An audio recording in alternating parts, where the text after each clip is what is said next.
ನಾನು ತಲೆದಂಡ ನಾಟಕದ ಒಂದು ವಿಮರ್ಶೆಯ ಬಗ್ಗೆ ನಾನು ಮಾತನಾಡಲಿಕ್ಕೆ ಇಷ್ಟಪಡ್ತೀನಿ. ತಲೆದಂಡ ನಾಟಕ ಇದನ್ನು ಬರೆದಿರ್ತಕ್ಕಂಥವ್ರು ಗಿರೀಶ್ ಕಾರ್ನಾಡ್. ಇದು 1990ರಲ್ಲಿ ಪ್ರಕಾಶನಗೊಳ್ತದೆ. 1990ರಲ್ಲಿ ಪ್ರಕಾಶನಗೊಂಡಂತಹ ಈ ನಾಟಕ ಭಾರತದ ಅನೇಕ ಭಾಷೆಗಳಿಗೆ ಅನುವಾದಗೊಂಡ್ಬಿಟ್ಟು ರಂಗಭೂಮಿನಲ್ಲಿ ದಾಖಲೆಯ ಸಂಖ್ಯೆಯಲ್ಲಿ ಪ್ರದರ್ಶನಗೊಳ್ತದೆ ಮತ್ತು ಅನೇಕ ಚರ್ಚೆಗೆ ಒಳಪಟ್ಟಂತಹ ನಾಟಕವೂ ಸಮೇತ ಹೌದು. ಏಕೆಂದರೆ ಇದು ಒಂದು ನವ್ಯ ನಾಟಕ. ಈ ನಾಟಕವನ್ನು ಒಂದು ಬಾರಿ ಓದಿದ ಮೇಲೆ ನಾವು ಒಂದು ದೃಷ್ಟಿಕೋನವನ್ನು ಕಟ್ಕೊಳ್ತೀವಿ. ಆದರೆ ಎರಡನೇ ಓದಿಗೆ ನಮ್ಮ ದೃಷ್ಟಿಕೋನವನ್ನು ಒಡೆದು ಪುನಃ ಮತ್ತೊಂದು ದೃಷ್ಟಿಕೋನ ಕಟ್ಟಿಕೊಳ್ಳುವಂತಹ ಅವಶ್ಯಕತೆ ಬರ್ತದೆ. ಅಷ್ಟರ ಮಟ್ಟಿಗೆ ಈ ನಾಟಕವನ್ನು ಗಿರೀಶ್ ಕಾರ್ನಾಡ್ರವರು ರಚನೆ ಮಾಡಿದ್ದಾರೆ. ತಲೆದಂಡ ನಾಟಕದ ವಸ್ತು ಮತ್ತು ವಿಷಯವನ್ನು ತೆಗೆದುಕೊಳ್ಳೋದಾದರೆ ಇದು 12ನೇ ಶತಮಾನದ ರಾಜಕೀಯ, ಸಾಮಾಜಿಕ, ಧಾರ್ಮಿಕ ಕ್ರಾಂತಿ ಮತ್ತು ಧಾರ್ಮಿಕ ಕ್ರಾಂತಿಯ ವೈಫಲ್ಯದ ವಿಷಯವನ್ನು ಇದು ಒಳಗೊಂಡಿದೆ.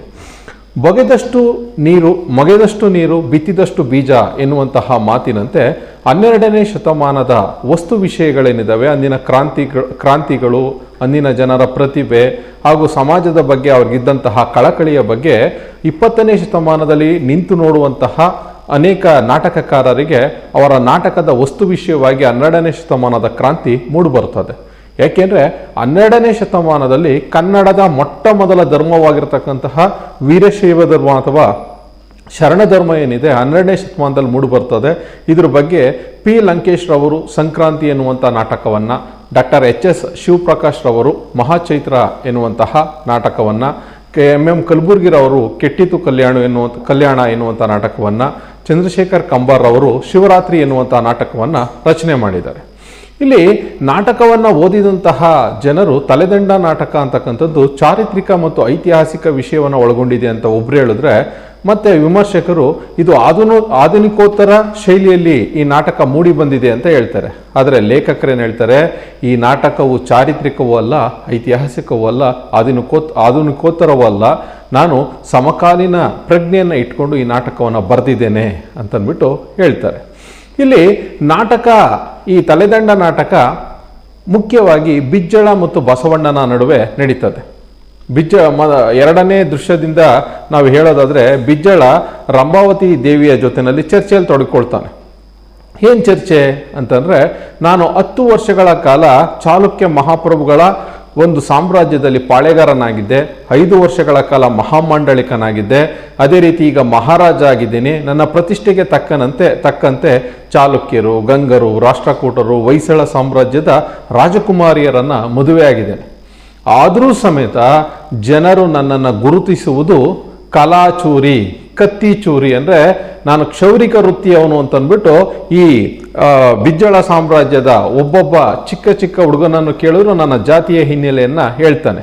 ಯಾಕೆಂದ್ರೆ ಜಾತಿ ಅಂತಕ್ಕಂಥದ್ದು ಮಾನವನಿಗೆ ಅಂಟಿರುವಂತಹ ಒಂದು ರೀತಿ ತೊಗಲಿದ್ದಂತೆ, ತೊಗಲನ್ನ ಕಿತ್ತಾಕೋರು ಮತ್ತೆ ಬೆಳೆಯೋ ರೀತಿಯಲ್ಲಿ ಜಾತಿ ಅಂತಕ್ಕಂಥದ್ದನ್ನ ಬಿಟ್ಟು ಇರಲಿಕ್ಕೆ ಸಾಧ್ಯ ಇಲ್ಲ ಅಂತ ಹೇಳ್ತಾರೆ.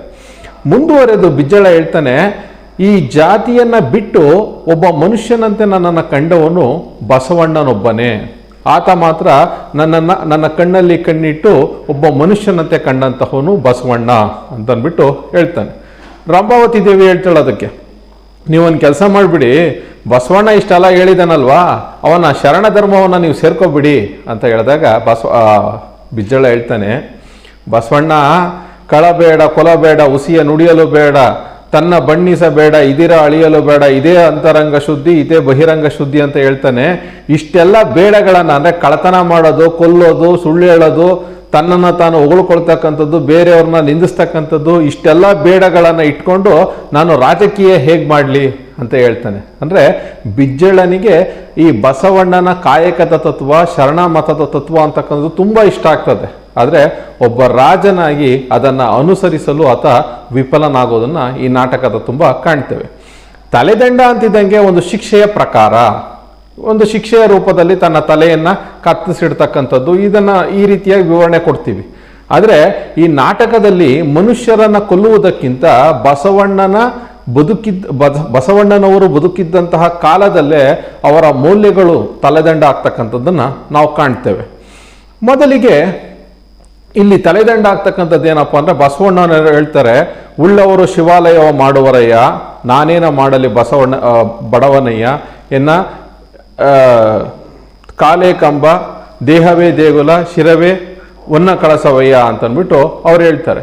ಆದರೆ ಈ ಬಸವ ತತ್ವವನ್ನು ನಂಬಿರ್ತಕ್ಕಂಥ ಜನ ಮಡ್ಡೂರಿನಲ್ಲಿರ್ತಕ್ಕಂತಹ ಜೈನ ಬಸದಿಯನ್ನು ವಶಪಡಿಸಿಕೊಂಡು ಜೈನ ವಿಗ್ರಹವನ್ನು ನಾಶ ಮಾಡಿ ಅಲ್ಲಿ ಲಿಂಗವನ್ನು ಸ್ಥಾಪನೆ ಮಾಡಲಿಕ್ಕೆ ಹೋಗ್ತಾರೆ.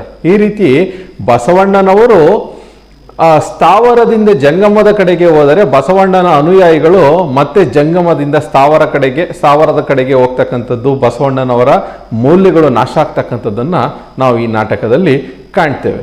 ಎರಡನೇದಾಗಿ ಈ ಬಿಜ್ಜಳ ಮಹಾನ್ ರಾಜತಾಂತ್ರಿಕ ಆತ ಹೇಳ್ತಾನೆ, ಬಸವಣ್ಣ ಮತ್ತು ನಾನು ಈ ಕಲ್ಯಾಣಕ್ಕೆ ಬಂದಾಗ 10 ವರ್ಷಗಳ ಹಿಂದೆ ಕಲ್ಯಾಣದ ಅಭಿವೃದ್ಧಿ ಏನಷ್ಟರಲ್ಲೇ ಇತ್ತು. ಆದರೆ ಬಸವಣ್ಣನವರು ಕಾಯಕ ತತ್ವದ ಮಹತ್ವವನ್ನು ಸಾರಿದ ಮೇಲೆ ಈ ಕಲ್ಯಾಣದಲ್ಲಿ 1,96,000 ಜನ ಕಾಯಕ ಯೋಗಿಗಳು ತಮ್ಮ ಕಾಯಕದ ಮಹತ್ವವನ್ನು ಅರಿತು ಕೆಲಸ ಮಾಡ್ತಾ ಇದ್ದಾರೆ.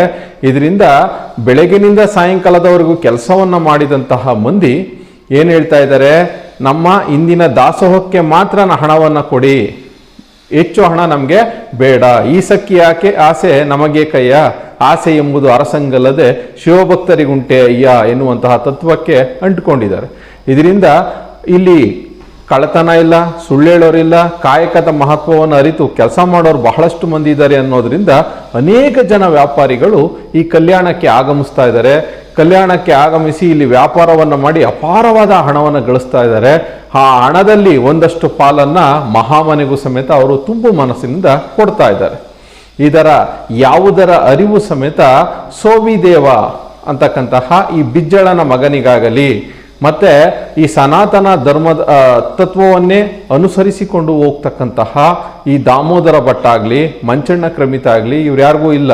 ಅವ್ರಿಗೇನು ತಾವು ನಂಬಿರ್ತಕ್ಕಂತಹ ಜಡ್ಡುಗಟ್ಟಿರತಕ್ಕಂತಹ ಒಂದು ಧರ್ಮವನ್ನೇ, ಸನಾತನ ಧರ್ಮವನ್ನೇ ಜನರ ಮೇಲೆ ಹೇರಬೇಕು ಎನ್ನುವಂತಹ ಮೌಢ್ಯತೆ ಉಳ್ಳವರು. ಅದರಿಂದ ಅವರು ಬಸವಣ್ಣನನ್ನು ಬಸವಣ್ಣನ ಶರಣ ತತ್ವವನ್ನು ಕಾಲಕಾಲಕ್ಕೆ ವಿರೋಧ ಮಾಡ್ತಕ್ಕಂಥದ್ದನ್ನ ಇಲ್ಲಿ ಕಾಣ್ತೇವೆ. ಕೊನೆಗೆ ಈ ನಾಟಕದ ಅಂತ್ಯದಲ್ಲಿ ಬಸವಣ್ಣನವರು ಜೀವಂತ ಇರುವಾಗಲೇ ಅವರ ಮೌಲ್ಯಗಳ ತಲೆದಂಡ ಆಗ್ತಕ್ಕಂಥದ್ದನ್ನ ಮತ್ತೆ ಬಿಜ್ಜಳನ ತಲೆದಂಡ ಆಗ್ತಕ್ಕಂಥದ್ದನ್ನ ಈ ನಾಟಕದಲ್ಲಿ ಕಾಣ್ತೇವೆ.